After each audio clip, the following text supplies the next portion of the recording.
दोस्तों, क्या आपको पता है स्पेस में रहने के लिए सबसे बड़ा खतरा क्या है? बिल्कुल सही, रेडिएशन। जी हाँ, पृथ्वी के मुकाबले स्पेस में रेडिएशन बहुत ज्यादा होता है। पृथ्वी की वायुमंडल और मैग्नेटोस्फीयर हमें इस खतरनाक विकिरण से बचाते हैं, लेकिन स्पेस में ये सुरक्षा नहीं होती। इसलिए स्पेस में रहने के लिए हमें रेडिएशन शील्डिंग बहुत जरूरी है। बिना इसके अंतरिक्ष यात्रियों के स्वास्थ्य पर गंभीर प्रभाव पड़ सकता है। चलिए समझते हैं ये रेडिएशन शील्डिंग कैसे काम करती है। ये एक जटिल प्रक्रिया है, लेकिन इसे समझना महत्वपूर्ण है। सबसे पहले तो हमें रेडिएशन के बारे में थोड़ा जानना होगा।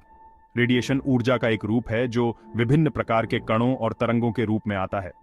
रेडिएशन दो तरह के होते हैं, आयोनाइजिंग और नॉन आयोनाइजिंग।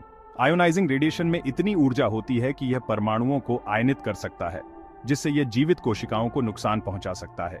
स्पेस में आयोनाइजिंग रेडिएशन से बचने की सबसे ज्यादा जरूरत होती है, क्योंकि यह बहुत नुकसानदेह होता है। यह डीएनए को नुकसान पहुंचा सकता है और कैंसर जैसी बीमारियों का कारण बन सकता है। रेडिएशन से बचने का सबसे आसान तरीका है मास शील्डिंग। यह एक पारंपरिक और प्रभावी तरीका है। इसमें भारी स्टफ जैसे पानी, सीसा, लीड या खास तरह के प्लास्टिक्स इस्तेमाल होते हैं। ये सामग्री रेडिएशन को अवशोषित कर लेती है और इसे अंदर तक पहुंचने से रोकती है। इनकी मोटी दीवारें रेडिएशन सोख लेती हैं ताकि वो अंदर तक न पहुंच पाए। ये एक सरल लेकिन प्रभावी तरीका है। इसके अलावा एक्टिव शील्डिंग भी ट्राई की जाती है। यह एक उन्नत और तकनीकी दृष्टिकोण है।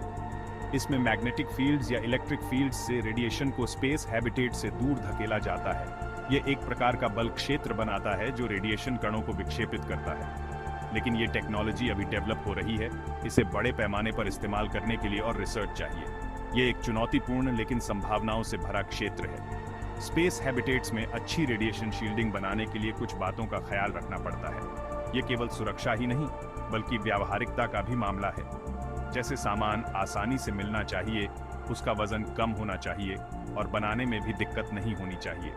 यह सुनिश्चित करना महत्वपूर्ण है कि सामग्री अंतरिक्ष में ले जाने के लिए पर्याप्त हल्की हो। इसलिए साइंटिस्ट्स नए और बेहतर तरीके ढूंढते रहते हैं। वे नई सामग्री और तकनीकों का विकास कर रहे हैं जो अधिक प्रभावी और कुशल हैं। रेडिएशन शील्डिंग का एक और मजेदार तरीका है हाइब्रिड शील्डिंग। यह एक अभिनव दृष्टिकोण है जो दोनों पारंपरिक और उन्नत तकनीकों को मिलाता है। इसमें मास शील्डिंग और एक्टिव शील्डिंग दोनों को मिलाकर इस्तेमाल किया जाता है। यह एक समग्र दृष्टिकोण है जो दोनों तरीकों के लाभों को जोड़ता है। इस तरह हम सबसे ज्यादा सुरक्षा पा सकते हैं क्योंकि दोनों तरीकों के फायदे मिल जाते हैं। यह एक संतुलित और प्रभावी समाधान है। तो दोस्तों, ये थे कुछ तरीके जिनसे स्पेस हैबिटेट्स में रेडिएशन शील्डिंग की जाती है।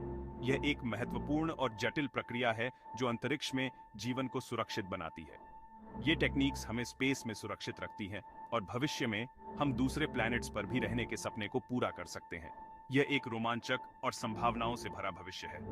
अगर आपको वीडियो अच्छी लगी हो तो लाइक और सब्सक्राइब जरूर करें। शुक्रिया, आपके समर्थन से हम और भी रोचक वीडियो ला सकते हैं।